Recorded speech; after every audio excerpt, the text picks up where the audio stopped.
Being a stand-up comedian is one of the hardest jobs in the entertainment industry, if not the hardest job in the entertainment industry. And it takes a special skill and a special talent to be able to do that, to be up there on a stage, just you and a microphone and a stool, and be able to be so open and vulnerable. You know, you hear stories. Comedians are more depressed. They have more substance abuse. They have more of this, more of that. And, you know, they're just a really, really troubled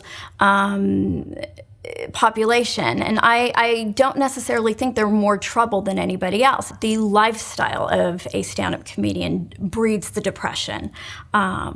Or it can exacerbate something that's pre-existing, like a bipolar disorder or substance abuse. Because what happens is that they are out on the road and they are by themselves, and they're traveling sometimes to these areas that aren't very popular and aren't very pretty, and working in these dark, dank clubs, and then going back to a dark, dank hotel room. And it gets very, very lonely. They don't have their support system. They don't have much of anything there. They're by themselves. So when you're bored, you're going to find something to entertain yourself with, like alcohol or drugs. And that's when the problems start to persist. And then it goes on and on and on from there until they get treatment.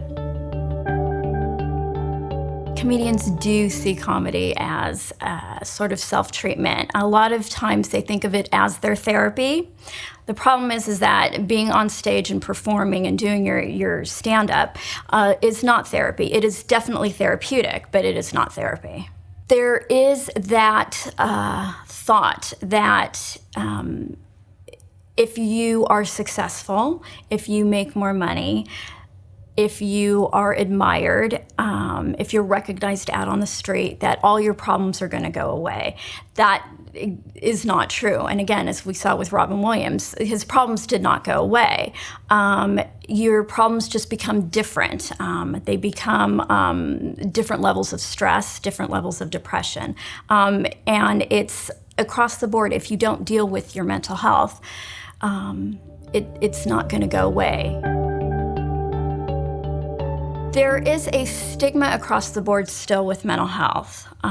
We think that we can't solve our own problems, and if we go seek help by talking to a therapist, psychologist, psychiatrist, any other mental health worker, that there is a problem with us, that we're crazy or something like that. So comedians, I think, will and can be a useful resource in terms of teaching the world about mental health issues. When you come out publicly and deal with any sort of issue on a certain level and talk about it as if it is just something that is not stigmatized, then we won't look at it as something that is bad or evil. I think what we need to start doing is really looking at mental health as any other medical condition that we all experience. You know, we have a pain in our knee, a pain in our back, we have diabetes, we have a heart condition, we go to a doctor, take medication,